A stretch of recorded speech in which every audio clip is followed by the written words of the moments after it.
జరుగుతున్న సార్వత్రిక ఎన్నికల్లో రాధా రంగా రాయల్ ఆర్గనైజేషన్ మద్దతుగా తేదపా భాజపా జనసేన కూటమికేనని రాధా రంగా రాయల్ ఆర్గనైజేషన్ అధ్యక్షులు గాది బాలాజీ స్పష్టం చేశారు. విశాఖలో ఆయన మీడియాతో మాట్లాడుతూ కాపు బలిజ ఒంటరిలకు చంద్రబాబు 5% రిజర్వేషన్లు కేటాయిస్తే వాటిని సీఎం జగన్ రద్దు చేశారని మండిపడ్డారు. ఏ ఒక్కరూ వైకాపాకు ఓటు వేయొద్దని ఆయన పిలుపునిచ్చారు. రాష్ట్రంలో పరిపాలన మారాలని, దానికి అన్ని వర్గాల ప్రజలు కూటమి అభ్యర్థులకు మద్దతు తెలియజేయాలని కోరారు. ఈ కార్యక్రమంలో రాధారంగ రాయల్ ఆర్గనైజేషన్ సభ్యులు గుడివాడ ప్రభాకర్, సరిపల్లి గోవింద్, తెలగారెడ్డి శ్రీను, నాయుడు తదితరులు పాల్గొన్నారు. రాధా రంగా రాయల్ ఆర్గనైజేషన్ ఈ సంస్థ మీద స్థాపించి 10 సంవత్సరాలు అయింది. దీని యొక్క ముఖ్య ఉద్దేశం ఏంటంటే ఒక ఎస్సీ ఎస్టీ బీసీ మైనారిటీ అన్ని కులాల కలయిక ఈ ఆర్గనైజేషన్. దానికి మాకు అత్యంత ఇష్టమైన నాయకుడు వంగవీటి మోహన్ రంగా గారు. ఆయన యొక్క ఆశయ సాధన ముందు తీసుకెళ్దామని చెప్పి ఆర్గనైజేషన్ స్థాపించడం జరిగింది. ఈ రోజుల్లో మాకు అత్యంత ఇష్టమైన నాయకుడు పవన్ కళ్యాణ్ గారు. సో ఏంటంటే మేము గడిచిన ఒక 40 రోజుల నుంచి కూడా మా ఆర్గనైజేషన్ నుంచి రాష్ట్రంలో అన్ని జిల్లాల్లో అన్ని కాన్స్టిట్యున్సీల్లో కూడా మా యొక్క రంగా గారి అభిమానులకి, పవన్ కళ్యాణ్ అభిమానులకి మా ఆర్గనైజేషన్ పీపుల్ కూడా దీని మీద కూటమికి అలయన్స్ ఏదైతే బీజేపీ, టీడీపీ, జనసేన ఫామ్ అయిందో అలయన్స్కి మాకు సంపూర్ణ మద్దతు మేము తెలియజేస్తున్నాం. 40 రోజుల నుంచి కూడా మా వాళ్ళు ప్రతి నియోజకవర్గంలో కూడా పనిచేస్తున్నారు.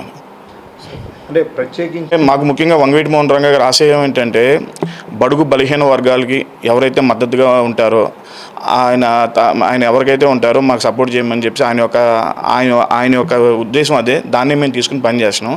ఈరోజు జగన్మోహన్ రెడ్డి గారి పరిపాలన చూస్తుంటే మీకు అందరూ తెలిసిందే కదా. బటన్ నొక్కే అంటాడు, నొక్కడం తప్పించి అక్కడ ఏం జరగలేదు. అభివృద్ధి అనేది లేదు. పథకాలు పెట్టడం వల్ల ఒరిగింది కూడా ఏం లేదు. ప్రజలు సోమరపోతులు చేయడంలో ముఖ్యంగా జగన్ గారికి ఒక ఉద్దేశం. సో ఏంటంటే అలా విధంగా చంద్రబాబు నాయుడు గారి గురించి తెలిసిందే. ఆయన మంచి అడ్మినిస్ట్రేటర్. సో ఏంటంటే ఇప్పుడు మన రాష్ట్రానికి బీజేపీ సపోర్ట్ కంపల్సరీగా కావాలి. పవన్ కళ్యాణ్ గారు లాంటి వాళ్ళు కంపల్సరీగా రావాలి. ఆయన యొక్క యువశక్తి కానీ ఆయన యొక్క బలం కూడా సంపూర్ణంగా ఆంధ్రప్రదేశ్లో ఉంటేనే అభివృద్ధి జరిగిద్దని చెప్పి బీజేపీతో కూడా కలుపుకుని ఆయన బీజేపీని ఒప్పించి చంద్రబాబు నాయుడుతో కలిపి కూటమి కింద అలయన్స్ కింద ఫామ్ చేశారు. సో ఆ కూటమి యొక్క ఉద్దేశం ఏంటంటే ఆంధ్ర అభివృద్ధి చేసుకోవడం ఆ కూటమి యొక్క ఉద్దేశం. మా ఆర్గనైజేషన్ కూడా రంగా గారి ఆశయాలు కూడా అదే. సో కంప్లీట్గా మేము పవన్ కళ్యాణ్కి మేము సపోర్ట్ చేస్తున్నాం. చూసుకున్నట్టు ఏనుగులు వెళ్తే కుక్కలు మురుగుతుంటే అదే కుక్క వాగిందని కూడా తప్పితే అక్కడ ఆల్రెడీ గెలుపనేది అయిపోయింది. దానికోసం టెన్షన్ పడలేదు అసలు లేదు. ఇప్పుడు ఎవరైతే ఈ 151 ఎమ్మెల్యేలు ఇప్పుడు ఎవరైతే వైసీపీలో ఉన్న అంతకుముందు గెలిచిన ఎంపీలు ప్రతి ఓటు టార్గెట్ ఇంక్లూడింగ్ పులివెందులో కూడా ఆయన పక్కన పెట్టేసి ఇప్పుడు మొత్తం పిఠాపురమే పడ్డారు. ఇంతమంది కలిసి ఆయన మీద పడ్డం ఎందుకంటే ఆయన ఒక్కడు అసెంబ్లీలు ఆయన కాలు పెట్టని కూడా చూడడానికి ఎన్ని ప్రయత్నాలు చేసి అన్నీ చేస్తున్నారు. వాళ్ళ ఎవరి వల్ల కాదు. అసెంబ్లీలో పవన్ కళ్యాణ్ గారిని మేము చూస్తే దాని తరగతి ఆంధ్ర రాష్ట్రం బాగుంటుంది. ఆయన్ని కంప్లీట్గా పిఠాపురంలో భారీ మెజార్టీతో గెలిపించబోతున్నారు.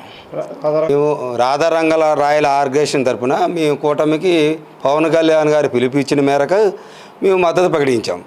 పవన్ కళ్యాణ్ గారు తగ్గారైతే కాదు, తగ్గడం గురించి కాదు, ఆయన పద్యాల కోసం ఆంధ్రప్రదేశ్లో ప్రజల కోసం వాళ్ళ శ్రేయస్సు కోసం వాళ్ళ మంచి కోసం తగ్గారే కానీ ఆయన తగ్గారంత మాత్రం తక్కువ చేయడం కాదు.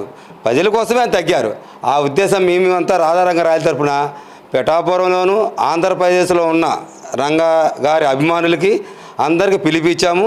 కూటమికి చాలా మంచి మద్దతు ప్రకటించారు.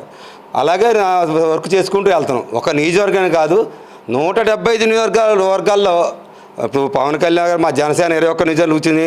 ఆయన నుంచున్న చోటనే మీ చేత్వాన్ని కాదు, ఆయన కూటమి మద్దతు ప్రకటించాము. మేము కూడా 175 నియోజకవర్గాల్లో కూడా రాధారంగ రాయల్ ఆర్గనైజేషన్ పనిచేస్తుంది.